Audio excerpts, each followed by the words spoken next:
चाहे वो खाए या न खाए, कम से कम मैं तो नहीं खाने वाला। तो सर खाऊंगा इसमें भी डिफरेंट है। बहुत डिफरेंस। खाऊंगा तो फिर लग जाएगा ना, फिर कम से कम मैं तो सर है। चाहे वो खाए या न खाए, कम से कम एट लीस्ट मैं तो नहीं खाने वाला। ठीक है, फटाफट से कॉपी ओपन कीजिए और हेडिंग डाल दीजिए elements and body conditions. Total 30 या 35 के आसपास लिखेंगे, उसके बाद सेंटेंसेस को आज कंप्लीट करेंगे। पहले सेंटेंस ये जो है, उसके बाद सारा काम सेंटेंस का रहेगा। जो नहीं बनेगा उसको बोर्ड पर बनाने की कोशिश करेंगे सारे सेंटेंसेस को। ठीक है, लिखिए। हेडिंग आपने डाल दी होगी, elements and body conditions. AIL MENTS, AIL MENTS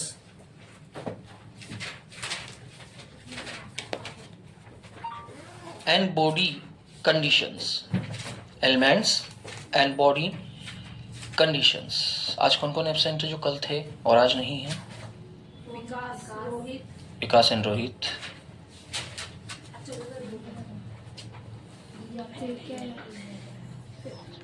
elements and body conditions. अब एलिमेंट्स एंड बॉडी कंडीशन का सीधा सा मतलब होता है हमारे शरीर में होने वाली व्याधियां, परेशानियां, रोग अथवा शरीर की अवस्थाएं अथवा दशाएं। तो जो शरीर की अवस्थाएं अथवा दशाएं होती है, the condition of the disease होती है, वो कहलाती है एलिमेंट्स एंड बॉडी कंडीशंस। सबसे पहला लिखिए, बदहजमी। बदहजमी, बदहजमी को इंग्लिश में कहा जाता है इंडाइजेशन। बदहजमी को इंग्लिश में क्या कहा जाएगा? Indigestion. INDIGESTION, indigestion। What is the meaning of the indigestion? बदहजमी, यानी कि हाजमे का सही नहीं होना अथवा पेट के अंदर किसी प्रकार की गड़बड़ होना। ये बैठ जाओ बेटा, आगे मौसम आगे चेयर तो हाँ बैठ जाओ। अथवा पेट के अंदर किसी भी प्रकार की गड़बड़ी का होना इंडाइजेशन कहलाता है। नेक्स्ट लिखिए, अंधा। वेरी गुड, अंधा, ब्लाइंड, BLIND।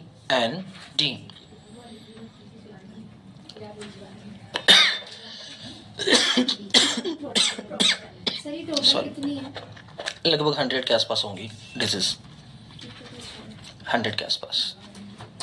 अल्प दृष्टि, यदि कोई भी बीमारी समझ नहीं आती है तो उसको क्लियर पूछ लेना, मन में डाउट नहीं रखना कि सर ये बीमारी का नाम सुना नहीं है, क्या होता है क्या नहीं होता है। बिकॉज डिजीज जो होती है या एलिमेंट्स जो होती है, बॉडी कंडीशंस होती है, वो हमें पता होनी चाहिए। इसके बाद हम चलेंगे डॉक्टर के।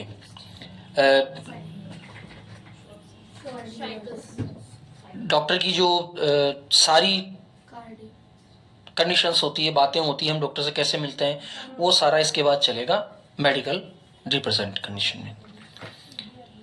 अल्प दृष्टि को कहा जाता है शॉर्ट साइटेडनेस, SHORT। अल्प दृष्टि, SHORT, शॉर्ट। साइटेडनेस, SIGHTEDNESS,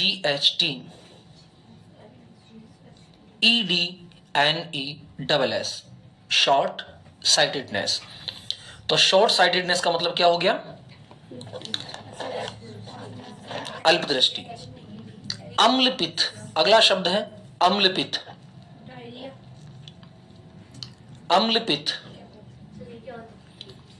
अम्लपित्त का मतलब होता है जब पेट के अंदर एसिड बढ़ जाता है, एसिडिटी, खट्टी डकारें आना, पेट में दर्द होना, गैस्ट्रिक प्रॉब्लम हो जाना, ऐसा लगना कि पेट फूल रहा है, या फिर बेल्चिंग, खट्टी डकारें आना, इस प्रकार की कंडीशन कहलाती है एसिडिटी। ACIDITY,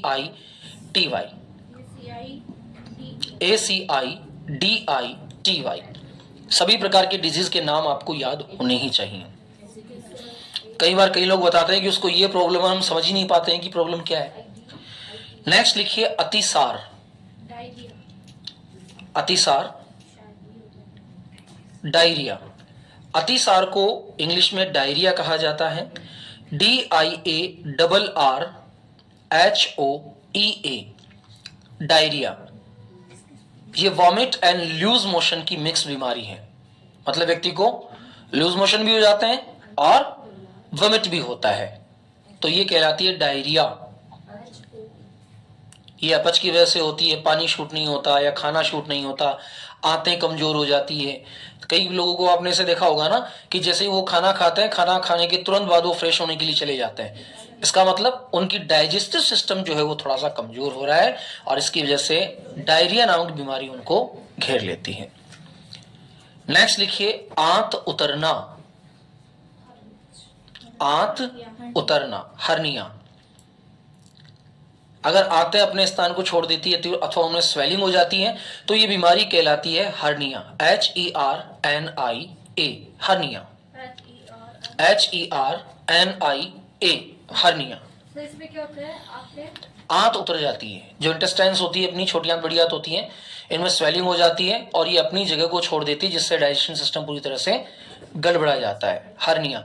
और दर्द होता है पेट में, असहनीय दर्द होता है, आदमी बैठ भी नहीं पाता है। स्वेलिंग को हिंदी में क्या किसी के नहीं है। हाँ, अगर गिल्ट नहीं है, गांठ नहीं है तो दर्द नहीं होगा। अगर गांठ है, आरोग्यता जो करवाया स्वेलिंग हर्निया का ऑपरेशन करवाया होगा। सर स्वेलिंग को हिंदी में क्या बोलते हैं? सूजन। हाँ सूजन। नेक्स्ट लिखिए आंसू। अभी तो बहुत सारी बीमारियां सुनी सुनाई आएगी। आंसू,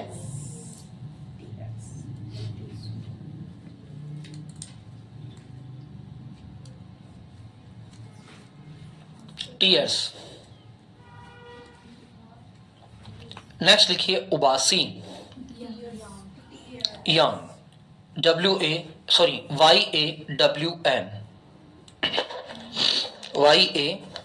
YAWN, यान मतलब उबासी। उल्टी करना, वॉमिट। वॉमिटिंग मतलब उल्टी कर रहा है, वॉमिट मतलब उल्टी करना। उल्टी को हिंदी में क्या बोला जाता है? उल्टी तो देशज शब्द है, उल्टी को हिंदी में बोला जाता है के करना। क्या के ऊपर डबल ए की मात्रा आती है, के करना। नेक्स्ट लिखिए कामला बुखार। ग्रामीण परिवेश से अगर कोई है तो वो जान सकता है कि कामला बुखार किसे कहा जाता है। कामला, कामला बुखार ऐसा बुखार है जो व्यक्ति को कंबल से बाहर आने ही नहीं देता है। इसे बोला जाता है जॉन्डिस यानी कि पीलिया। जॉन्डिस यानी कि पीलिया। पीलिया अथवा कामला को इंग्लिश में कहा जाता है jaundice. JAUNDICE, jaundice. JAUNDICE, jaundice. काला ज्वर। काला ज्वर किसे कहा जाएगा? काला ज्वर। छोटे बच्चों में कैसे हो जाता है? जॉन्डिस, जॉन्डिस तो पानी की वजह से होता है ना बेटा। टाइफाइड जब बिगड़ जाता है तो वो जॉन्डिस बन जाता है। इन्फेंट में? हाँ, ये इन्फेक्शन ऑफ द लीवर है। लीवर के अंदर जब इन्फेक्शन हो जाता है, लीवर काम करना खत्म कर देता है, फैटी हो जाता है, तो ये जॉन्डिस नाम की बीमारी हो जाती है, पीलिया।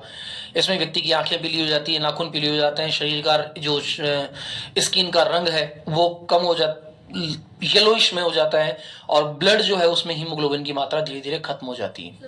छोटे बच्चे जिनमें जिनका एक ही दिन बाद जन्म हुआ, दूसरे आप तो एक दिन की बात कर रहे हो, माँ के पेट में जॉन्डिस हो जाता है, अभी हुआ था।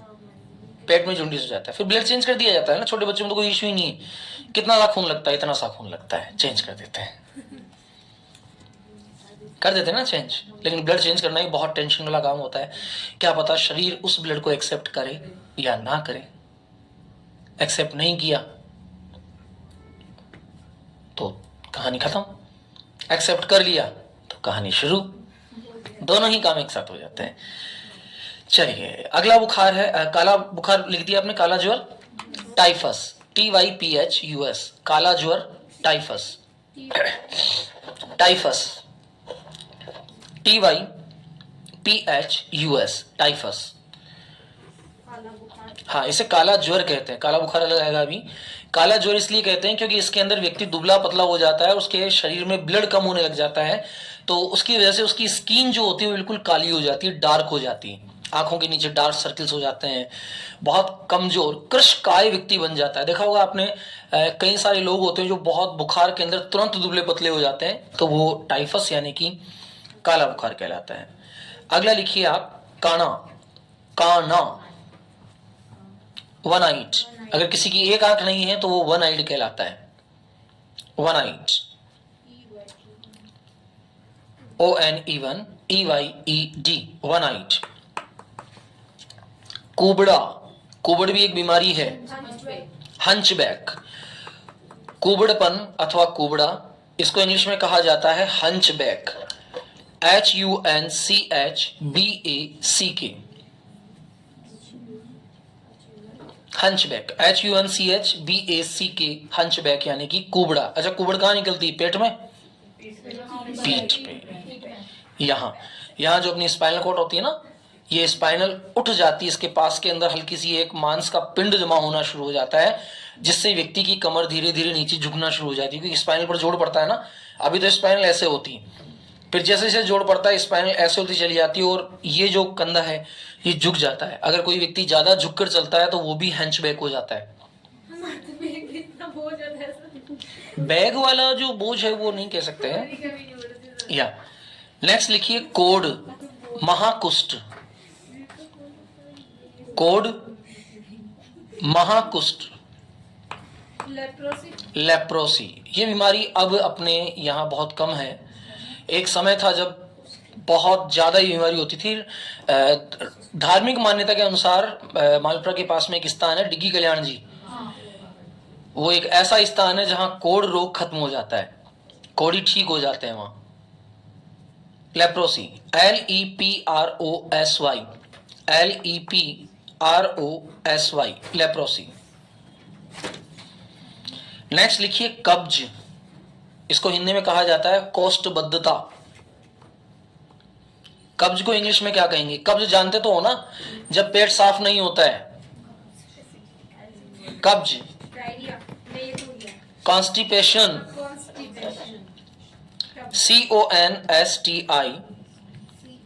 CONSTIPATION, constipation. देखा होगा ना, कई लोग हमारे परिवार में कहते हैं मेरा पेट ही साफ नहीं होता, तो पेट साफ नहीं हो रहा, उसका मतलब उसे कब्ज है। कब्ज मतलब कॉन्स्टिपेशन है। तो कॉन्स्टिपेशन का मतलब या तो वो खाना ऐसा खा रहा है जो पच नहीं रहा है, और पच रहा है तो आंतों की सफाई नहीं हो रही है, तो वो कब्ज यानी कि कॉन्स्टिपेशन नामक बीमारी हो जाती है। ये भी एक बीमारी है, कब्ज। नेक्स्ट लिखिए, कृमि, वॉर्म, बहुत पहले चलती थी, अब तो ये बीमारी है ही नहीं। कृमि, वॉर्म है, दुनिया में तो अभी मौजूद है, लेकिन इक्के दुक्के कोई केस, एक आध केस को देखने को मिल जाते हैं। वॉर्म जानते हो ना, कृमि, शरीर के अंदर से एक कीड़ा बाहर निकलता है, उस कीड़े को फिर नारू रोग का देखा होगा अगर आपने, तो उसके ऊपर एक लोहे का तार बांध, उसका कॉपर का तार बांध दिया जाता है उस कीड़े के छेद करके, और वो कीड़ा जैसे हल्का सा बाहर निकलता है उसको घुमा देते हैं। अगर उसको एक साथ खींच लिया जाए तो वो टूट जाता है और कई भागों में बढ़ जाता है अंदर, इसलिए फिर उसे धीरे धीरे रोज एक एक उसको घुमाया जाता है, और अंत में लगभग 8 से 10 दिन के अंदर वो पूरा बाहर आ जाता है। लगभग उसकी लंबाई होती है, ये लगभग इतना लंबा होता है, वो इतना लंबा होता है, वो निकलता जाता है, निकलता जाता है, निकलता जाता है, निकलता जाता है। फिर एक दिन अगर गलती से टूट गया तो फिर वो अंदर और अपने जैसे कीड़े पैदा कर देता है। तो एक को निकालना इतना भारी होता है। मतलब ये कीड़ा सभी में जाता है किससे? जो जरूरी नहीं कि कोई कीड़ा बाहर निकल रहा है तो बाहर से गया हो, पेट के अंदर ही होता है वो गंदा पानी पीने से या ऐसा पानी पीने से जिसमें वो कीड़ा पहले से मौजूद हो। जैसे आपने नदी का पानी पिया, ठीक है, अब नदी का पानी बहता पानी है तो साफ है, कोई इश्यू नहीं, लेकिन आपने किसी तालाब का पानी पी लिया, या आप तालाब में नहाने गए, अब नहाने जाओगे तो ये तो है नहीं कि मुंह के टेप लगा के जाओगे, थोड़ा बहुत पानी मुंह में भी जाएगा। अब आप जानते हो कि तालाब स्वच्छ नहीं होते हैं, वहां गायें भी जाती है, भैंसें भी जाती है, लोग कपड़े भी धोते हैं, कितनी गंदगी होती है। अब जब आप उस तालाब में नहा रहे हो तो वो पानी मुंह में चला गया, मुंह में चला गया तो पेट में चला गया, पेट में चला गया तो उस पानी में जो बैक्टीरिया है वो कुछ तो असर दिखाएंगे ना।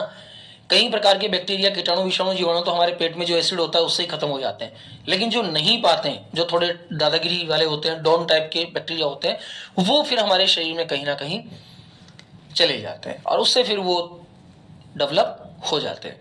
नेक्स्ट लिखिए खसरा। ये तो आज भी टीका लगता है गर्भवती माँ की, खसरे का। Measles, MEASLES, MEASLES, measles. Measles यानी खसरा। नेक्स्ट लिखिए खाज। एक तो होती है खुजली, एक होती है खाज। खुजली वो होती है जो हल्की हल्की होती है, जैसे सिर में लगी तो आपने हल्की सी कर ली, हाथ पे हल्की सी खुजली। हाँ, एक होती है खाज जो बंदर की तरह होती है, पूरे दिन आदमी पूरे शरीर पर इचिंग करता रहेगा, तो उसे कहा जाता है खाज, यानी कि स्केबीज। SCABIES। इस मौसम में सबसे ज्यादा होती है, जब क्लाइमेट चेंज होता है तब बॉडी के अंदर बहुत जबरदस्त खुजली होती है। इसके बीच SCABIES, इसके बीच। नेक्स्ट लिखिए खांसी। चलो आज ये कंप्लीट कर लो, आप इलमेंट डिजीज कंप्लीट कर लो, टेस्ट कर ले लेंगे।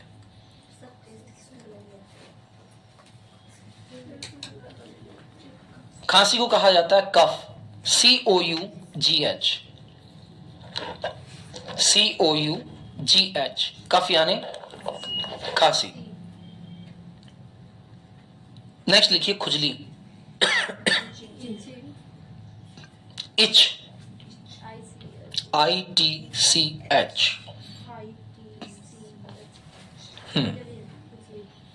खून की कमी, एनीमिया, ANEMIA,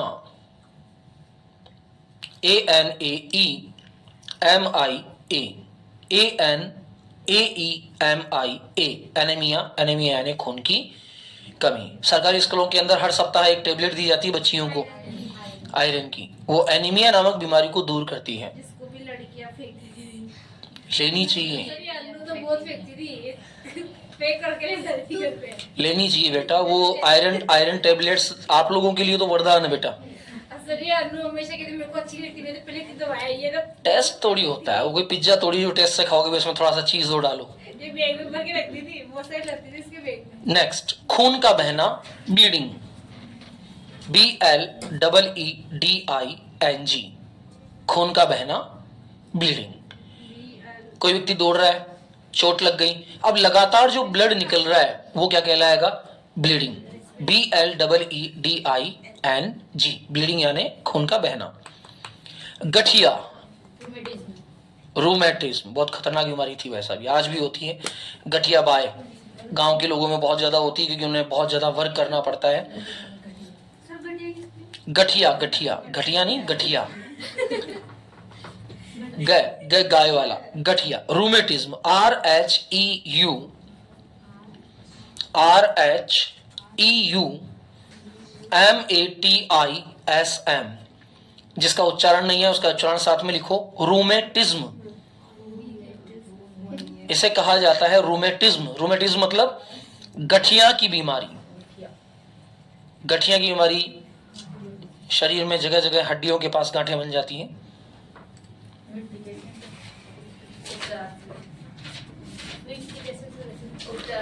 इसका उपचार तो सामान्य सा है, इससे मेथी है और ऐसे तत्व हैं जो शरीर में गांठें ना बनने दें। रूमेटिज्म कारण यही तो होता है इसका, हड्डियों के अंदर कैल्शियम जब चेंजिंग कंडीशन में आता है तो ये जगह जगह हो जाती है। और इसमें आप जितना लिक्विड ले सकते हैं लिक्विड लें, जितना आप फास्फोरस ले सकते हैं उतना फास्फोरस लें, तो ये ऑटोमेटिकली धीरे धीरे खत्म हो जाती है।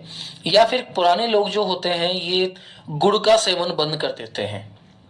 गुड़ है और ऐसी चीजें जो शुगर को उबाल कर बनाई जाती है, इन चीजों का खाना बंद कर देते हैं तो धीरे धीरे ये समाप्त हो जाती है। ये ऐसे लोगों को ज्यादा होती है जिनके बैठने का काम ज्यादा होता है, बैठने का काम ज्यादा होता है। ये भी 2-3 तरह की होती है। कहीं के नर्व्स के अंदर होती है, नस पे नस सड़ जाती है ना, तो स्प्रेन, नस पे नस सड़ने से स्प्रेन कहा जाता है, वैसी हो जाती है। किसी की गांठें बन जाती है, किसी की हड्डियों के पास जोड़ में जो अकड़न आ जाती है, तो ये अलग अलग प्रकार की होती है।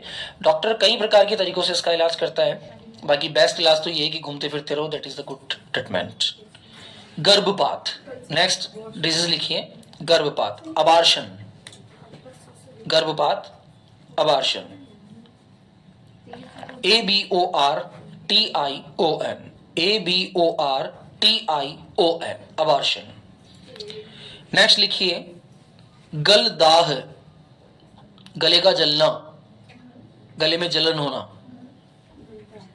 गलदाह। सोर थ्रोट, SORE, सोर, THROAT, थ्रोट। सोर थ्रोट यानी कि गले का जलना या गलदाह, SORETHROAT। गला बैठना, देखो सामान्य बीमारियां हिंदी में सब जानते हैं लेकिन इंग्लिश में नहीं जानते। गला बैठना, अब गले बैठने को कहा जाएगा hoarseness, HOARSE, HOARSE, NESS,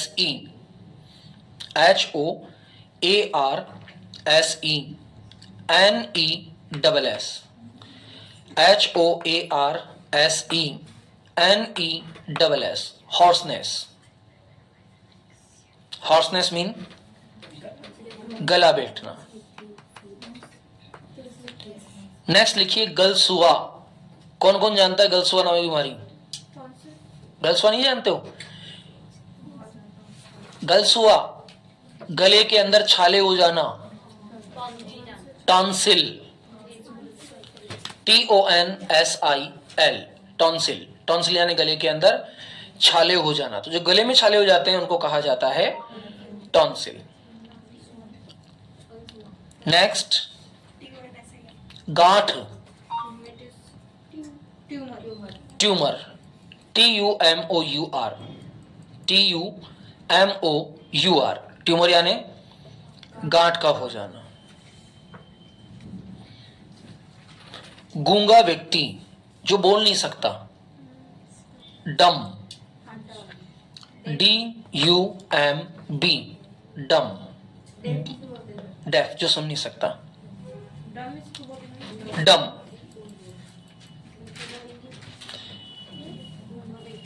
def, डम एंड ब्लाइंड, ये तीन अवस्थाएं होती हैं, डेफ, डम एंड ब्लाइंड। जो देख नहीं सकता वो ब्लाइंड, जो बोल नहीं सकता वो डम, जो सुन नहीं सकता वो डीफ। आएंगे, सब आ जाएंगे भी।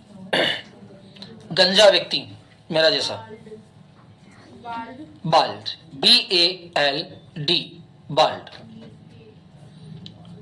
BALD, bald.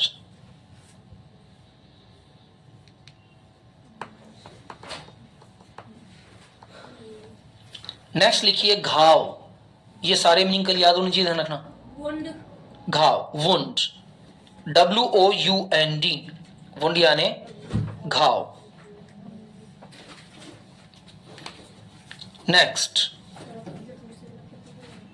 चक्कर आने की स्थिति, giddiness, giddiness,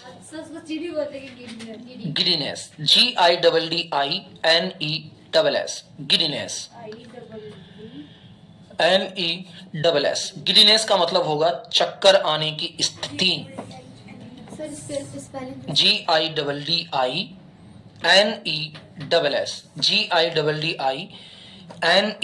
GIDDINESS, GIDDINESS, giddiness. तो आई एम फीलिंग गिडीनेस, मैं चक्कर आने जैसा महसूस कर रहा हूं, गिडीनेस हो गया। चलिए अगली बीमारी के नाम पे आ जाइए, चर्बी बढ़ना। कई लोग ऐसे होते हैं जो बहुत मोटे हो जाते हैं, ओबेसिटी।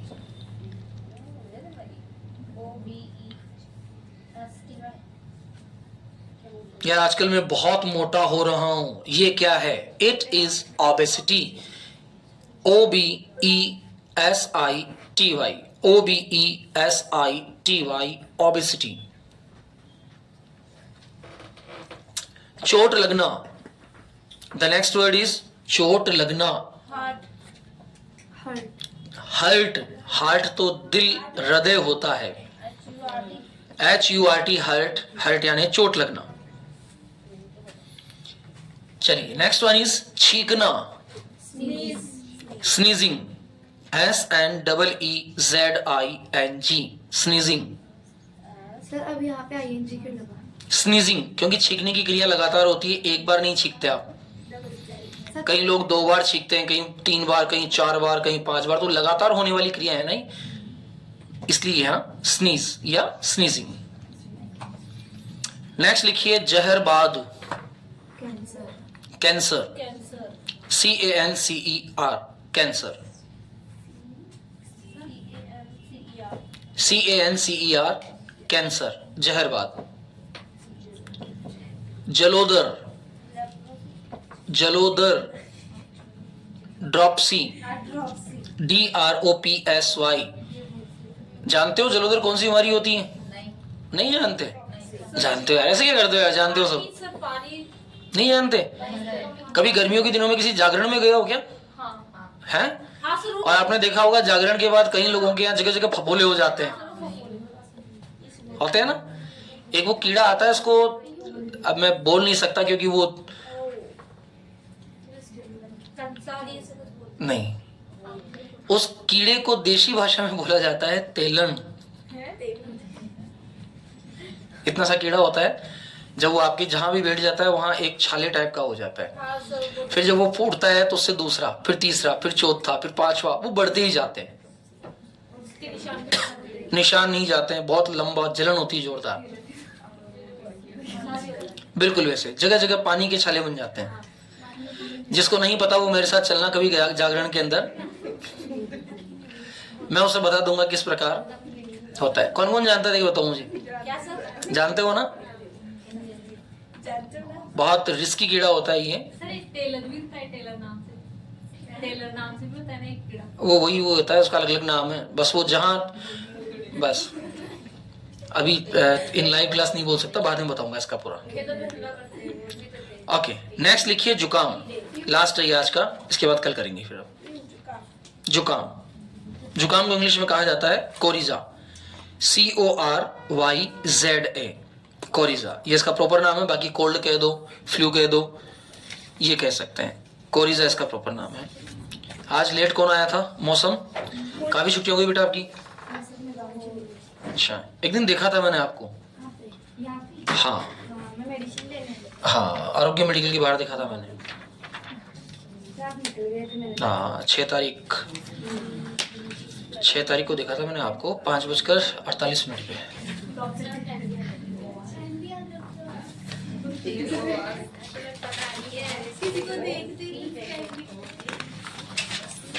ओके, लेट्स, सबसे पहले कल की आंसर शीट चेक होगी।